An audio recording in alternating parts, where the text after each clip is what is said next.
आज की इस नई वीडियो में एक बार फिर से आपका स्वागत है। दोस्तों, पिछली वीडियो में मैंने आपको दूसरा और तीसरा सवाल को कवर किया है और पहला भी बताया है। तो फ्रेंड्स, पहला प्रश्न के ऊपर हमने पहले वीडियो बना दिए हैं, पहला, दूसरा और तीसरा के ऊपर। और इस वीडियो में हम सीखने वाले हैं एक प्रश्नावली 1.1 का दूसरा सवाल। दर्शाइए कि कोई भी धनात्मक विषम पूर्णांक 6q+1 या 6q+3 या 6q+5 के रूप का होता है, जहाँ q कोई पूर्णांक है। दोस्तों, चैनल पर नया है तो चैनल को सब्सक्राइब करके घंटे के बटन को दबा लेना, ताकि दोस्तों मेरे सभी वीडियोज़ की नोटिफिकेशन या फिर सभी वीडियोज़ की अपडेट्स आपको टाइम से मिलती रहेंगी। तो चलिए फिर वीडियो को स्टार्ट करते हैं। दूसरा सवाल इसे हल करना है, ठीक है ना। तो यहाँ एक चीज़ ध्यान देना है दोस्तों आपको, वो क्या है मैं अभी आपको बताता हूँ। तो यहाँ पर एक जो थ्योरी है यूक्लिड विभाजन प्रमेय की, ठीक है ना।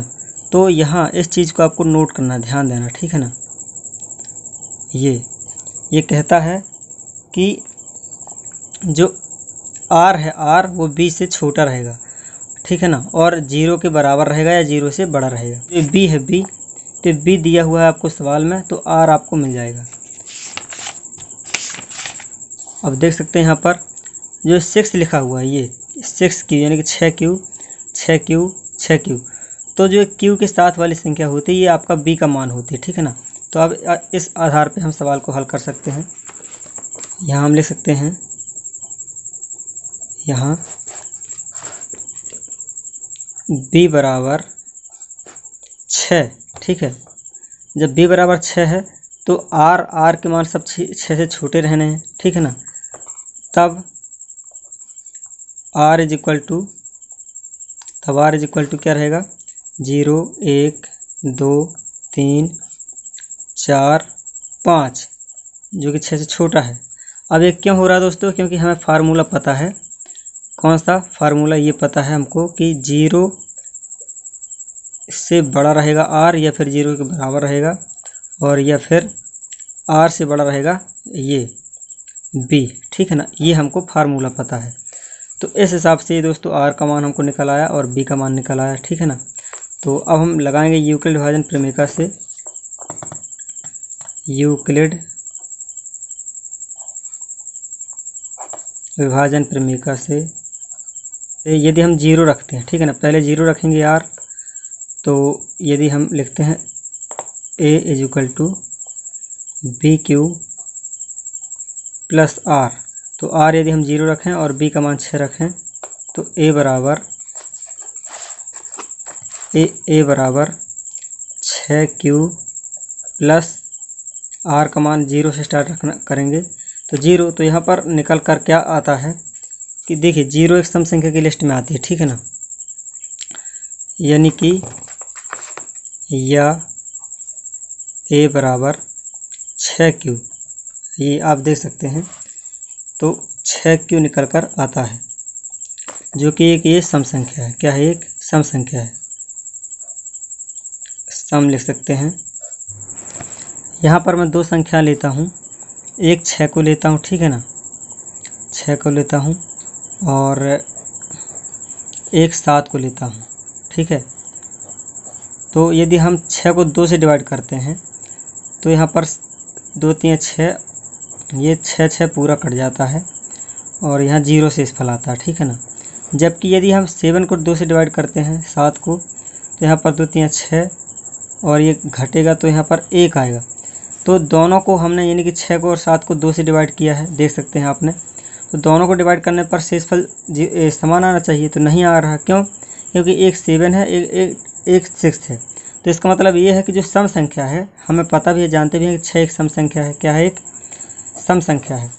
तो जिसका रिमाइंडर 0 होता है वो हमारी यानी कि सम संख्या का रिमाइंडर 0 निकलता है, जो शेषफल निकलता है सम संख्या का, वो 0 निकलता है। और यदि एक या फिर कोई विषम संख्या निकलती है, तो इसका मतलब यह है कि जो हमारी भाज्य संख्या है वो विषम है। और यदि शेषफल 0 आता है तो इसका मतलब है कि हमारी संख्या सम है। तो हम ये यहाँ से गणित लगा सकते हैं, यानी कि अनुमान लगा सकते हैं। r हम देख सकते हैं कि r 0 है, तो जो 0 आता है, 0 है, तो हम इस 0 से अनुमान लगा सकते हैं कि ये जो संख्या है हमारी, ये सम संख्या है। क्या है, ये सम संख्या है। तो इसी अनुमान से दोस्तों हम कह सकते हैं कि a equal to 6a 6q हमारी सम संख्या है। और यदि a बराबर हम लेते हैं a बराबर 6q प्लस 1, r बराबर यदि हम 1 लेते हैं तो यहाँ पर हमारी संख्या कौन सी होगी, ये यानी कि जो a निकलेगा ये क्या रहेगा, विषम रहेगा। क्या रहेगा, विषम रहेगा। ठीक है, फिर से a बराबर हम क्या लेते हैं, 2 लेते हैं। 2 लेंगे तो क्या आएगा हमारा 6q प्लस 2, और बट ये संख्या कौन सी निकलेगी, a, ये संख्या निकलेगी सम। क्यों सम निकलेगी, क्योंकि अभी हमने देखा पीछे कि यदि किसी संख्या का शेषफल 0 है या फिर सम संख्या है, ठीक है ना, तो जो हमारी भाज्य संख्या ये भी हमारी सम संख्या होगी। और इसी तरह से हम ले सकते हैं a बराबर 6q प्लस 3, तो ये हमारी विषम रहेगी।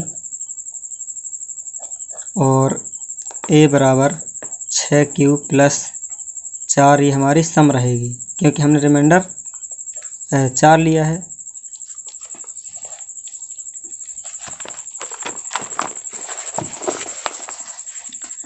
और a बराबर 6q प्लस 5, तो ये हमारी विषम रहेगी, क्योंकि हमारा रिमाइंडर क्या है, r क्या है, 5 है।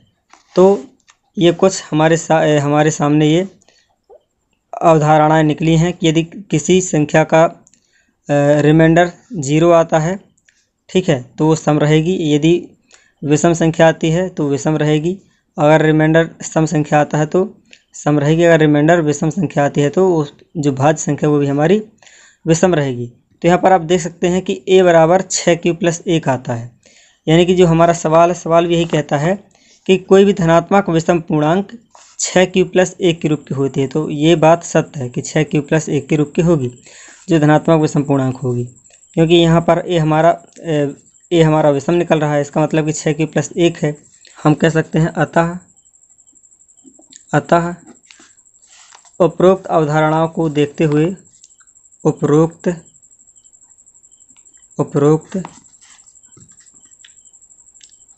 अवधारणा से कोई भी धनात्मक विषम पूर्णांक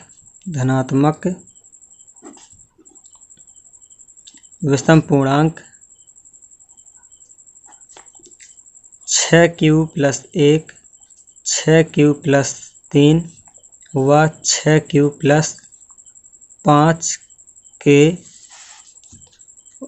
रूप का होता है।